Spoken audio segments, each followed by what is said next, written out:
It's the house that Dude built.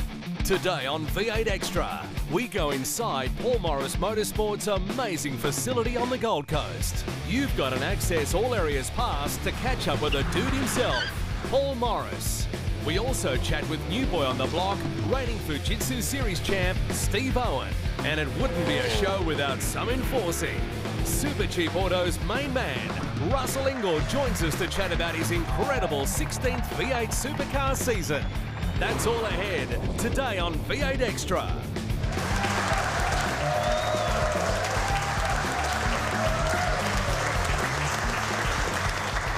Hi everybody, and welcome again to another episode of V8 Extra. Today we're at Norwell, just north of the Gold Coast, and we're at Paul Morris Motorsport, the home of Super Cheap Auto Racing and the VIP Pet Foods Holden Commodore, plus the Holden Driving Centre, and we've got a live studio audience here today. Welcome folks, great to see you. Give yourself a round of applause. Big show lined up, lots of stuff to get through. Can't do it without somebody sitting side saddle. Please welcome Mark Larkham. Thank you. Hi, mate. Before we get stuck into having a chat about our guests, how about this place? What a great toy set to have. Your own full manufacturing facility for a V8 supercar, test track, driver training centre. Pretty good, isn't it? We'd like this. And I love doing these workshop shows, mate. I'm sick of recording them in your dingy dining room. It's nice to get out into a facility like this and have a look how it operates. Great for the folks. 20 seconds in, he's slagging me already. So let's welcome our special guest today, Paul Morris.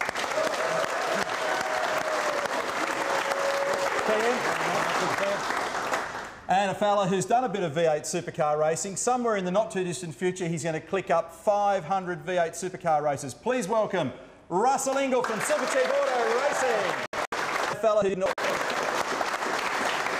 Boys, we've come to play at your joint. Thank you for having us. It's a great opportunity. It's pretty good up here on the sunny Gold Coast, and we always have a lot of fun, don't we? You certainly do. Hey, Paul, I've got to say, this is an awesome place. You've had it since, what, back of the late 90s? You've been in the V8 supercar caper now for 12 odd years. You're starting to become a greybeard like the rest of us. This is an awesome facility. It is, and I've basically inherited off Frank Gardner and tried to keep his ideals and dreams alive, and it's alive and kicking for sure. Being able to put together everything in one place, you know, is just, well, it's unique in Australian motorsport. Yeah, it is, and it was really Frank's foresight that put it together, and you know, we had a lot of help from a lot of different sponsors along the way, and it's still here today because of everyone that supports us, and that's why we're all here, really, isn't it? Yeah, stuff. Russell, let's blaze straight into Abu Dhabi, mate. You got Liberace by Lowndes, and I can't tell you how happy I am to see you copping for a change. That's great. But we'll talk a little bit more about rules and regs after, because I know you probably weren't overly happy with the fact that he didn't really lose any points. You lost a lot in terms of your race. Yeah, for sure. I mean, look, you know, it was a mistake. Damage to the car. Moved actually the roll cage inside the car. It was 4.5 Gs, I think the engineers told us. So a bit like your wallet hitting the deck. That's about 4.5 G, isn't it? When it hits the ground, it is. Yeah. So if you resurrected this chassis, you're going to be able to save it, or is it gone and you've got a newie? Yeah, no, I went to a crash repair place actually that's repaired Triple H chassis a couple of times, and they've got lasers and pulled it all into gear. So I think she'll be ace for Adelaide. Good stuff. Steve Owen, mate, great job last year. I mean, what we have a win on the Gold Coast with Jamie, a pole at Phillip Island, second at Bathurst. You're back in the main game. You were here in 2007, mate. It's a long way round. Why is it so hard for a young guy to get that opportunity? Because this is a great one. Yeah, absolutely. Young. Well, compared to Russell, I am. No, it is. To me, it's so much young compared to Russell. It is so much harder in the. It's so much harder in the modern era to break through. It really is. Yeah, well, the grid's a bit smaller at the moment. You know, when I did my first Bathurst, I think there were 62 cars. You know, so back then there was quite a few drivers around. You know, it's just getting tougher and tougher. We've had international guys come and go, you know. It's just a quality field these days, and there's really no one that struggles. And it's a good sign of the quality of the field when the guy like Rick Kelly, who's won the championship, who's won Bathurst, qualified second last at Abu Dhabi, you know. It just shows you the depth there. Just how it is. It is exactly right. But just quickly, you must be stoked to be back in the main game in a big team and, you know, looking in good shape. Absolutely. You know, I've known this facility for quite a while, and it's obviously impressive. You know, we're the only team that has a racetrack in the backyard. You know, we've got a good technical alliance with with Triple Eight. You know, we've got the most experienced co-driver in the field, or teammate in the field to draw upon his experience. So, you know, I'm looking forward to it. And then some. We might even have a play in this backyard in the not too distant future. But right now we have to take a break on V8 Extra. When we come back, Larko is going to explain a little bit more about V8 supercar data. On V8. Pretty happy Paul. It's been 5 years since Russell Ingall has won at Oran Park, but now he's got a round win and gets closer to becoming closer to his teammate. We're on the ball. We've got our special guests, Paul Morris, Russell Ingall and Steve Owen here with us today. Rusty, you've been in the game now for 16 odd years. The last time you were on V8 Extra, you said to me, look, my last win was Oran Park 2005. Starting to be a few years ago. What are you going to do about it? Come on. I think I'm about to go out to pasture in one of Larko's paddocks, I think, if I don't pull my finger out. But yeah, geez, a while between drinks, isn't it? A few podiums between there. Like, yes. Don't be too harsh. I had a few podiums. But yeah, last year was pretty slim. But look, we got everything to do the job this year. You know, we got the same equipment as what we finished with at the end of 2010. Car's very strong. Better alliance with Triple Eight now, and a bit more info. And we've got 2 dynamite engineers that have joined the crew this year, and all our guys are very experienced. And look, there's no reason. Forget Abu Dhabi. It wasn't a reflection on how this team is going to go in 2011. So we're going to kick off. I agree with Russell, because you're very strong at the end of last year. Steve, got to ask you, Triple Eight last year, Team Vodafone, you spent time in there. We talked about the results there. Yeah. Now you've got this opportunity. How much do you think that played a role in getting this opportunity here with this team? Oh, probably a huge amount. You know, like Russell said, we've got an increased Triple Eight alliance this year, so it makes sense to have a guy that's come straight from Triple Eight here because he knows exactly what the cars can do. A technical alliance, they're feeding technical information. Yep. We've got some staff come on board. As Russell said, we've got some engineers that are just as keen as anything to make the cars quicker. You know, we're a revitalised team and we're looking at going forward. So, you know, there's no reason why we can't do that. So on that topic, is it conceivable then that you could have the same setup in your car, or yours for that matter, Rusty, as say Craig or Jamie have got in the Vodafone cars? Is it that close an alliance? Can you replicate? Well, we should be able to, yeah. The cars obviously aren't as new as their cars, but we have all the same infrastructure and same sort of setup, so we should be able to roll out as Jamie or Craig. We actually had Jamie set up in the second race in Abu Dhabi, exactly what he ran, which I really liked. Ran India. It probably is. Cop this one, mate. Yeah. He was in front of me. Yeah, that's right. Yeah. Exactly. All right, time now for Big Pond Sport email, and we've got a question here from Alan Mathewson, who wants to know the difference between data logging and telemetry in a V8 supercar. Well, to some extent, I can partially answer the question. The telemetry effectively works like a radio, Alan, where the information gets beamed live out of the car, straight back to the screens that you see in and around these race teams, whereas the data actually gets logged into the car, downloaded when the car stops, and then it can be raked through in great detail afterwards. So to add a little bit more detail to that now in the Tech Centre, Mark. Well, thank you, Neil. Now that you've explained it, I've got nothing less to say and left to say, so back to you. Now, that sort of sums it up. So there's 2 distinctly different areas of information from the car that engineers will look at. So let me just quickly show you, if I can get this computer okay. So here's what we'd call a typical data page. So this is what Neil said. This is where they would pull information from the car, and the drivers will sit down with the engineers at the end of the day and they'll look at more driver and car performance related things. So we've got things like wheel speed, brake pressures, throttle position, how the driver's using it. Now this happens to be Abu Dhabi. This you can see where this is a G-force trace. There's where Lowndes hit Russell over there. That's about a 4G hit in the rear, so that's a big one. So that's the data side of it. Now telemetry is the beaming of the information live from the car to the engineer. So if I show you for example, here's a telemetry page. So engineers will be sitting around, we see them in the garages, in that gaggle looking at information. So this is this page. This is different.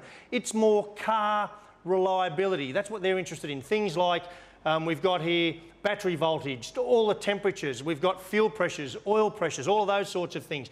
We've got a lot of warning lamps here, so if anything goes wrong, they get a warning. A lot of things to do with fuel used, fuel trim, all the things to do with economy. Now, finally, the driver plays his role in all of that because he's got another device which is a data logger, if you like. Now, this is what sits in front of most of the drivers in pit lane, in front of their steering wheel, and this is the information that he can scroll through. Now, they have basically 3 different pages that they can scroll through. One for racing, one for qualifying, and one for practicing. So just to recap, beaming out live to the pits is telemetry, and looking at data plugged into the car is data. Nice work, Larko. Thank you for that. We're going to take a break on V8 Extra. When we come back, we're going to sneak outside and take a peek at the Holden Driving Centre. Stay with us. Steve Owen has done the job at Team Vodafone. Very important effort. Win Cup and Owen win race 20 of the championship. Here's Russell Ingall, great drive today. Russell Ingall, second. There's the enforcer. It's just a great track record. You know, I get emotional. Can't believe it. The enforcer.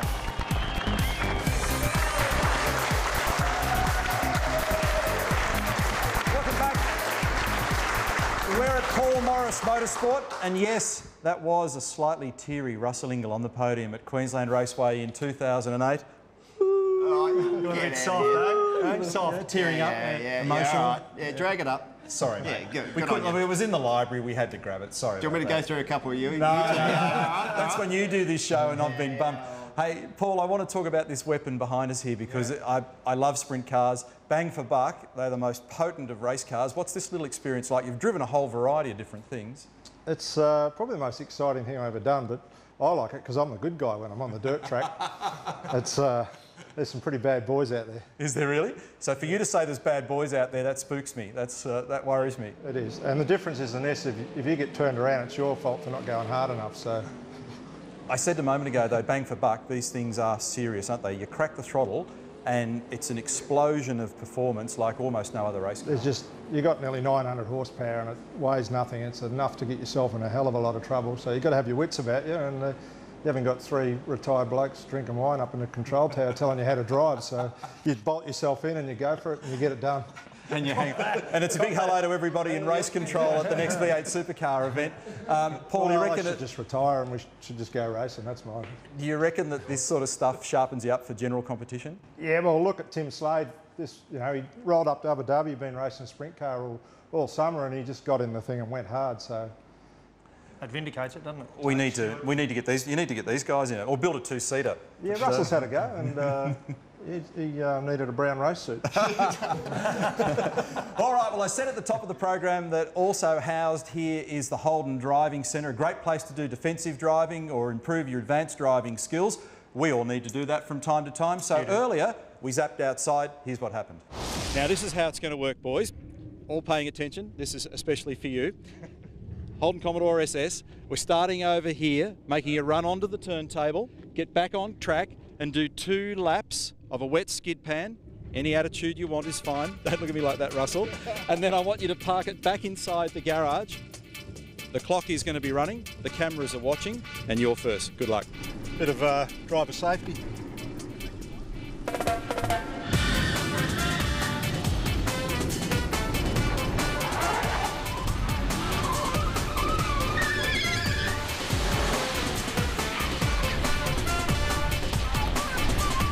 No, I've still got it, mate. I've still got it. You know, I think I might get a job down at Movie World. Go.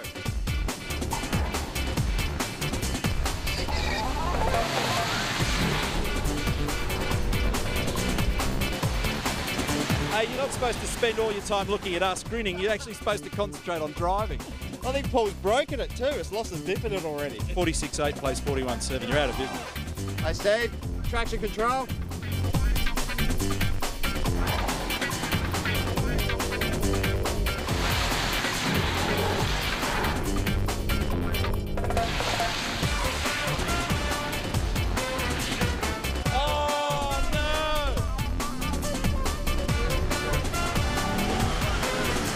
I don't want to be the bloke who's replacing the diff in this car.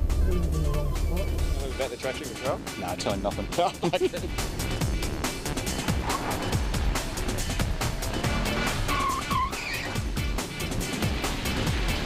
Oh, he's in a cone. What do you reckon? 10 seconds. 10 seconds.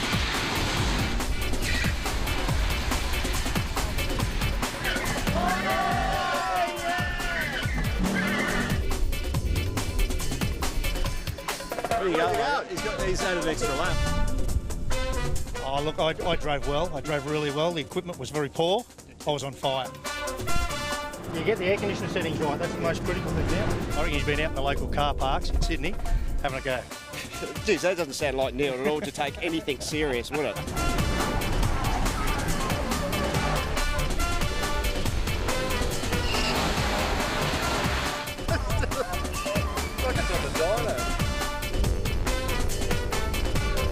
Another gear, mate, another gear.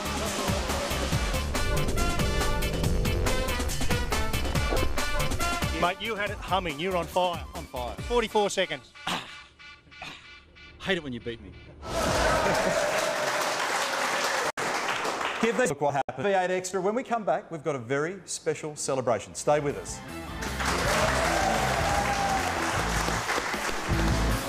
One man has been dominant. Steve Owen for the final time in 2010. He takes the round at Sydney Olympic Park, and that is the way to stamp your claim on the championship. Round 9 of the Shell Series. Tander, a great start. Start like a bullet out of the gate. He has flown off the mark. We've got problems there. Oh, look at that. That's Paul Morris and Mark Larkham. Fuel everywhere. Larkham's out of the car. I hope Paul Morris got out. I think Here they are. Yeah, he's out. Well, Yeah, good work of the fire marshals. Paul's struggling there. He's not well. Well, he got a major hit up the back. Goodness gracious me. Look, the impacts of that. I cannot believe the damage on this car. This is the year 2000, Oran Park, and you got well and truly Larkoed. Mate, he hit me hard. Every morning I still feel it. Get reminded of the bloke. I can't believe it. Apparently it's 140 km/h impact. And what I love about it, we're in your reception area and you've immortalised the Big Kev car and the Larko incident to this very day, 11 years on. Not much else I can do with it, is there? And you're in the gear, mate. You're on the tools. You're working on Rusty's car, straightening up after Abu Dhabi. Should have been, but I got another mission on the go. It's a top secret project. Come and have a look. I'm on it. We'll follow you.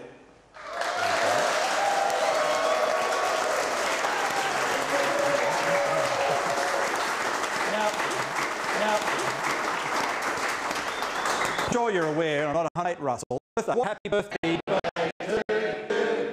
Happy birthday, dear Rusty. Coming through. Happy birthday to you.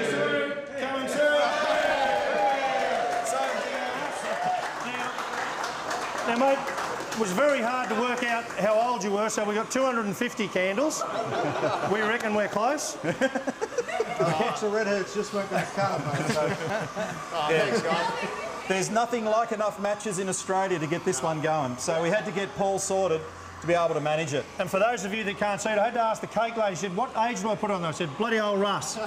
Now, photo on the screen. I went back through my photo albums at home. Russ and I did a bit of Formula Ford racing together. When we did, everyone, wait for a sec, mate. I want to show you something. Over here, there's a little bit of Formula Ford vision from back. Just going to round 3 of them. Pole position with a 1:13.49. And they're off and racing. But I think again, that was a great save from Mark Larkham. Larkham and Ingle. RF89 Van Diemen's. We're heading to a very tight first corner. And Larkham getting it around sideways. You can smell that. Meters out.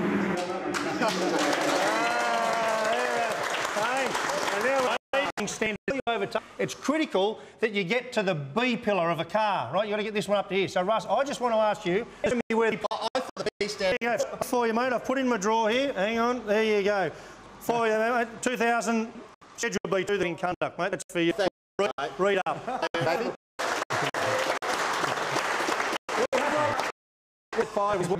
Enjoyed today's Paul. Thanks, Lark. That's coming up in 20 of March. Full coverage on 7, Saturday and Sunday. Details on the website. Our next V8 Extra will be back in the studio with Shane. Forward to that one. That's it for Extra.